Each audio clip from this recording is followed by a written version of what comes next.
and welcome back to my YouTube channel. I am so excited to have you here with me today. If you are new here, welcome. My name is Rachel and I am an accountant. Rishi Sunak delivered his autumn 2021 budget today, Wednesday, 27th of October 2021. So I have pulled everything that you need to know together, and I'm going to be running through a brief summary of the budget as a whole, and then I'm going to be speaking specifically about how this will impact small business owners and self-employed individuals, and what you should do if you need any help. So Rishi said earlier today that his budget delivers a stronger economy for the British people, with stronger growth, stronger public finances and stronger employment. The Chancellor has said that he will give the people the support they need with the cost of living increasing and his Levelling Up project. Rishi kicked off his budget delivery speech by giving us some hope and positivity about where the economy is right now and where we can expect it to be within the next few years. He said that forecasts from the Office of Budget Responsibility show that the economy will grow by a staggering 6.5% this year. He then said that unemployment is forecast to peak at 5.2%, down from a forecast of 12% last year. Moving on to education, Sunak said that funding for each pupil in the UK will return to 2010 levels, with an increase worth £1,500 per individual pupil. The government is tripling investment to create 30,000 special school places, and the total support for the COVID catch-up support for students will be almost £5 billion. Moving on to infrastructure and investment, the Chancellor said that he will increase the investment to support London-style public transport systems all over the UK, alongside major investments to roads and railways across England, with the priority being on improving and reducing journey times between destinations. The government will also invest £20 billion in research and development by 2024 to 2025.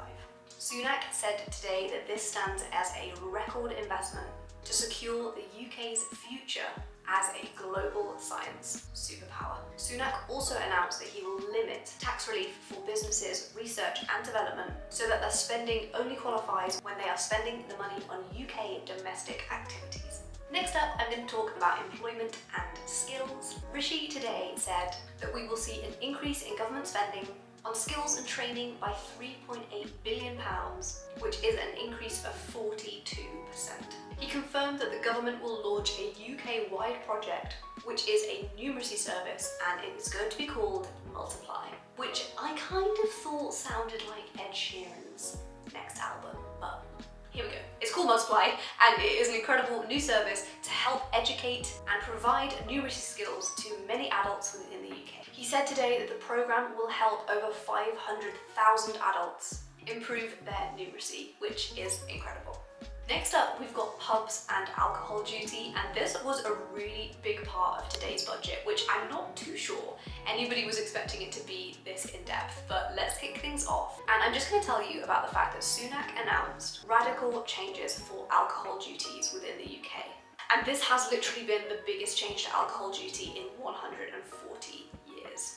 So what's going to happen is that higher strength alcohol will attract higher duties, including red wines, fortified wines, and high strength ciders. And then naturally lower strength drinks, such as rosé, fruit ciders, and liqueurs, will attract a lower tax rate than where we're at currently.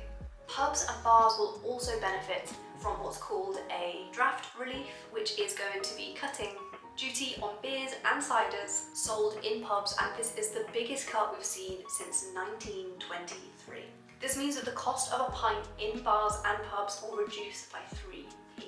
There will also be the introduction of a small brewer's relief, which includes brewing of ciders. And really what's happening here is not only are the UK government taking advantage of some of the regulations that we previously had at being part of the EU, but we're also seeing a really big encouragement to support local bars and pubs post-pandemic. Okay, so moving on to the cost of living and universal credit. The Chancellor confirmed today, as per the rumours, that the national living wage will be increasing from £8.91 to £9.50 per hour from the 1st of April 2022. Sunak also announced that he will be cutting the universal credit taper rate from 63p to 55. This is a change within England that is worth almost £2 billion. He also announced that the work allowance will be increased by £500. The Chancellor said that this change will be implemented by the 1st of December 2021, and this comes after the government cut universal credit by £20 a week from early October. Sunak said that his overall goal within this government is to reduce taxes, not to increase them. So that was a summary of a lot of the key changes within this budget, and I now want to move on to the specific changes that will affect you as a business owner and self-employed individuals. So when it comes to business and personal taxes, the Chancellor has confirmed that the banking surcharge will be reduced from 8% to 3%. Sunak also introduced some big changes to business rates, and these changes have been implemented to support companies, and they include a new 12-month relief to help companies invest and improve their practices. So these new investment incentives with relief on business rates are worth £750 million. Next year's planned increase in the business rates multiplier has also been cancelled. There was also a 50% business rates relief discount announced for companies in retail, hospitality and leisure sectors. This relief goes up to a maximum allowance of £110,000 per company, and this cut is set to be worth £1.7 billion. The Chancellor said today that this is the biggest single-year tax cut to business rates in over 30 years. The only other piece that I wanted to touch on that is very specific to small business owners and the self-employed individuals is the increase of the national living wage. So if you are a national living wage employer, or if you have been considering taking on a member of staff for the first time, this could be something that you might need to think about if you are thinking of hiring and taking on staff in the next few months. If you have any questions based on anything that I have been talking about today, then we would absolutely love to hear from you. If you are a client of ours, or if you would like to be a client of ours, it's our job as accountants to really help you to navigate changes within the economy, within your business, and it's our job to really guide you through these times. So if you do have any questions based on anything I've spoken about today, you can use the links in the description box below to book some time to chat to us, or pop your comment in the comment section below and I will get back to you. Thank you so much for spending some time with me today. I've had the best time. If we're not already connected, please do hit the subscribe button below. Give this video a thumbs up if you liked it. Thank you so much for spending some time with me today. Have a great day.